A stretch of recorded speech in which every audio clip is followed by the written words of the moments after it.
તો કપરાડા તાલુકાના ધારાસભ્ય જીતુભાઈ ચૌધરી ખેલૈયાઓ સાથે ગરબે રમ્યા હતા। સુથારપાડા ગામે કપરાડા મત વિસ્તારના ધારાસભ્ય જીતુભાઈ ચૌધરી આરતીમાં ઉપસ્થિત રહી અને ખેલૈયા સાથે ગરબે રમ્યા હતા। કપરાડા તાલુકામાં સુથારપાડા ગામે નવરાત્રીની ઉત્સાહપૂર્વક ઉજવણી કરવામાં આવી હતી। સમગ્ર દેશ સાથે કપરાડામાં પણ નવરાત્રી ઉત્સવની મોટી ઉજવણી ધૂમધામથી શરૂ થઈ છે। આ પવિત્ર અવસરે શ્રદ્ધાળુઓ માતાજીની આરાધનામાં તન્મયતા સાથે જોડાઈ રહ્યા છે।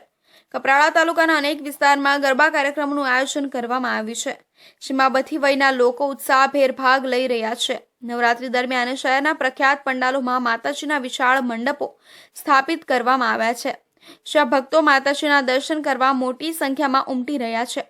માર્ગોને પણ ભવ્ય લાઇટિંગ અને રંગીન ઝાંખીઓથી શણગારવામાં આવ્યા છે। આ ઉત્સવને ઉજવવા માટે લોકોને પ્રાચીન પરંપરાગત પરિધાનમાં સજ્જ થવાની પણ ભારે ઉત્સુકતા છે।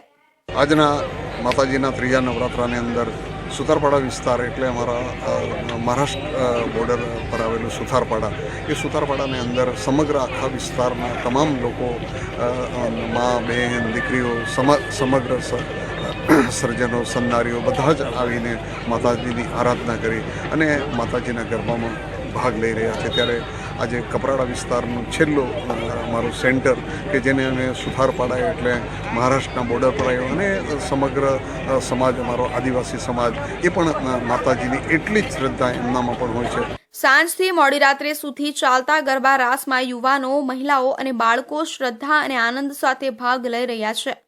સાથે જ પંડાલોમાં વિવિધ ધાર્મિક અને સાંસ્કૃતિક કાર્યક્રમોનું આયોજન કરવામાં આવ્યું છે। કપરાડા તાલુકાના સુથારપાડા ગામે નવરાત્રીમાં ધારાસભ્ય જીતુભાઈ ચૌધરીએ હાજરી આપી હતી, જ્યારે કપરાડા તાલુકાના સુથારપાડા ગામે નવરાત્રી દરમિયાન ધારાસભ્ય જીતુભાઈ ચૌધરીએ આરતીમાં ભાગ લઈ ખેલૈયાઓ સાથે ગરબે રમતા જોવા મળ્યા હતા।